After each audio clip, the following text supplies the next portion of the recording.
Rocinha, c'est la plus grande favela de Rio de Janeiro. Bom dia, senhora. José Martins, qui vit depuis 47 ans, réclame des services, des égouts, de l'eau courante, l'enlèvement des ordures.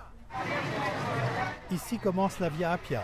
Nós estamos na entrada da Rocinha. C'était, dit-il, la porte d'entrée et de sortie de la drogue et des armes jusqu'à la pacification de la favela en 2011. Tout semblait paisible jusqu'à la disparition il y a un an d'un maçon soupçonné de narcotrafic. On sait maintenant qu'il a été torturé à mort dans ces conteneurs qui servent de quartier général à la police de pacification, l'UPP. 10 policiers ont été arrêtés. En mars dernier, 5 policiers de Rocinha ont été accusés de fournir des renseignements aux narcotrafiquants. Le chef de la police de pacification reconnaît que ces hommes ont perdu beaucoup de crédibilité lors de ce qu'il qualifie d'épisodes négatifs. Muito negativo. Commencé en 2008, voici comment se déroule une pacification, comme par exemple ici au complexe d'Oalema en 2010. L'armée entre en force après avoir annoncé l'intervention. Les narcotrafiquants ont le temps de fuir et leurs repères sont occupés. Les militaires seront remplacés plus tard par des policiers de l'UPP qui se veut une police de proximité. José Martins n'est pas d'accord, c'est plus de l'occupation que de la pacification. Está mais ocupada que pacificada, né? Ni à Rocinha, ni au complexe d'Oalema, le scénario s'est déroulé comme prévu. On entend des coups de feu pratiquement toutes les nuits et on n'en parle que quand il y a des morts.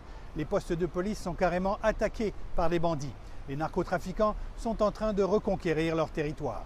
Do mundo de cocaína. Le Brésil est le deuxième consommateur au monde de cocaïne et le premier de crack, dit le colonel, ce qui explique l'agressivité des trafiquants.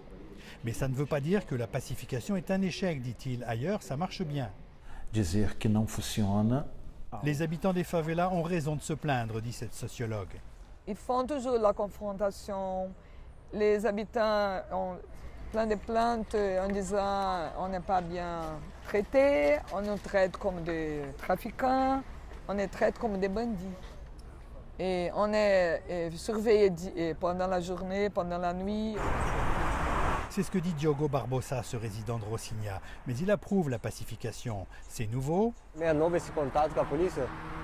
il faut que tout le monde s'habitue et que les policiers soient mieux formés.